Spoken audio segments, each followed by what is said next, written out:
Hello and welcome to John Everman Reviews. I'm your host, John Everman.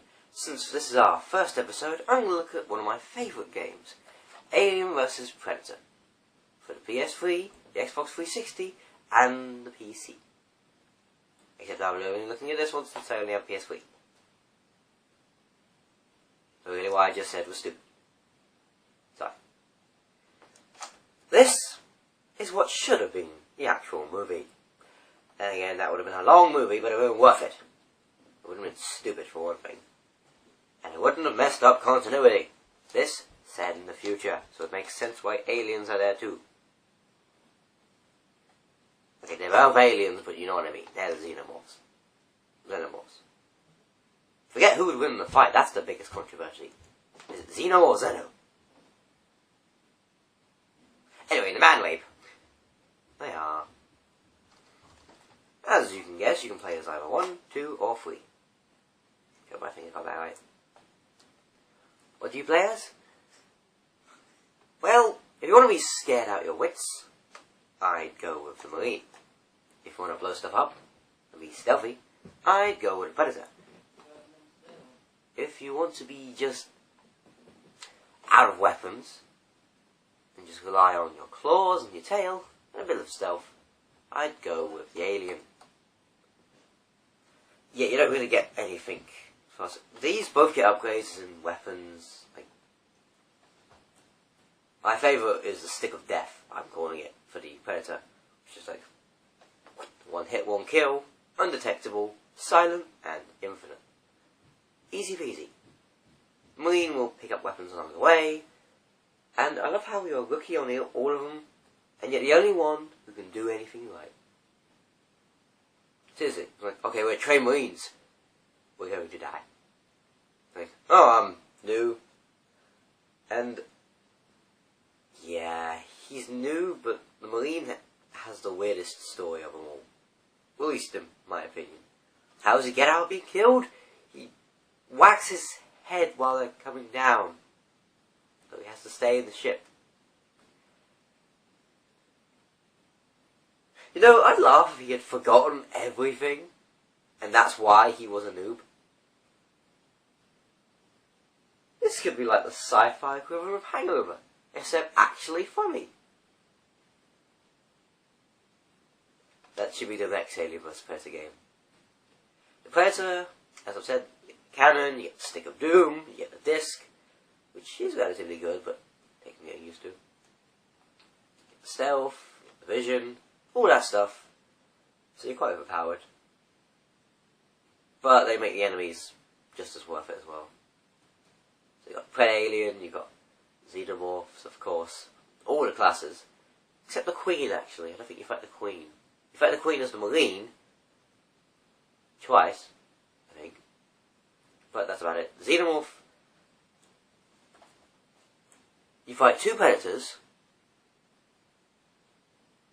And a bunch of Marines. And that's really it.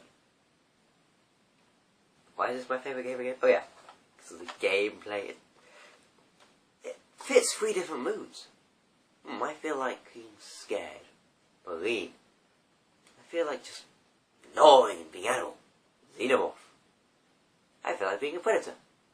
Predator. I think the one gripe I have is the online play. Do you know how hard it is to find an online player where you can get experience? Nobody wants to play this thing anymore. Thank you, Call of Duty. You can get some friends to play, but you don't get experience. Which enables you to...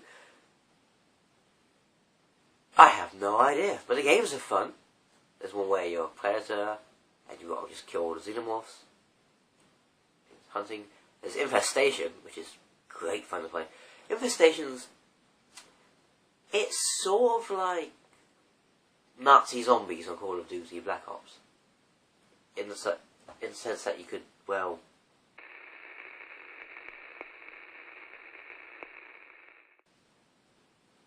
You know what I mean?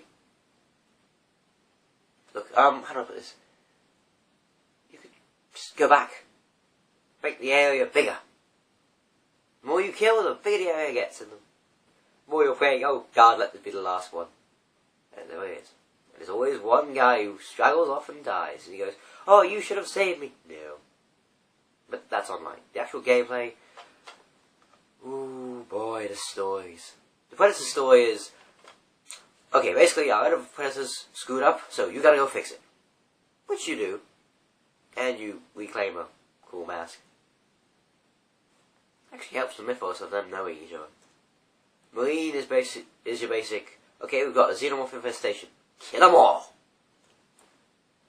The xenomorph one's actually the interesting one. Well, the most interesting in my opinion. It's the story of a lowly one. A lowly drone becomes a warrior and becomes queen. I forgot what she's called. And yes, it's a she. I think all xenomorphs are she. But then, yeah, that's a whole different evolution thing that we might have to talk about one day. And I'm not including Prometheus because it wasn't made before this. And again, with Prometheus around, is this retconned? Whatever. People are going to give their own names to him anyway. Wayland's in it, at least 2 of his androids.